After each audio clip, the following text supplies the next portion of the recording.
Tanzania and Uganda have reached an agreement on how to conduct cross-border sugar trading between the two East African Community EAC partner states. This comes after Tanzania recently slapped a 25% import duty on 12,000 bags 600 tons of Ugandan sugar. The permanent secretary in the Ministry of Industry, Trade and Investment, Professor Joseph Butch-Wishhayer, Thursday that following their recent meeting in Kampala, Uganda, the two countries agreed to sort out their differences on how Tanzania should import sugar from Uganda. We agreed that when there is a sugar deficit in Tanzania, our Ugandan colleagues will fill the gap, and that will happen only when there's a surplus there, he said.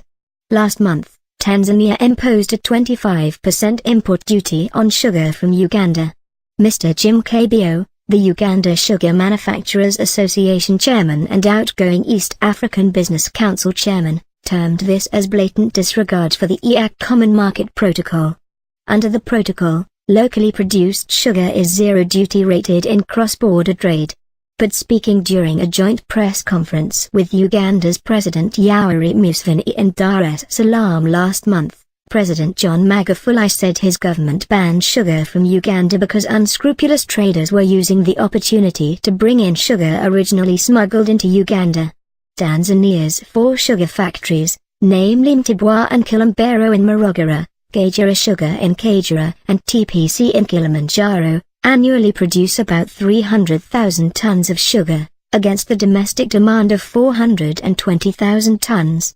In such a situation, Tanzania is compelled to import some 120,000 tons of the commodity annually to compensate for the deficit. According to Professor Butch-Wishhayer, sugar was just one of the many subjects that the top leaders from the two countries deliberated upon during their second session of the Joint Permanent Commission meeting in Kampala last week. We also agreed on a number of issues which are intended to improve the trade relations between our two countries, he said.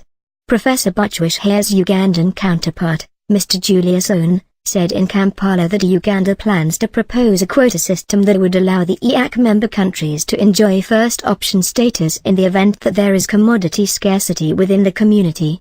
With the quota system in place, he said, the EAC member states would automatically be given the first shot in case of scarcity.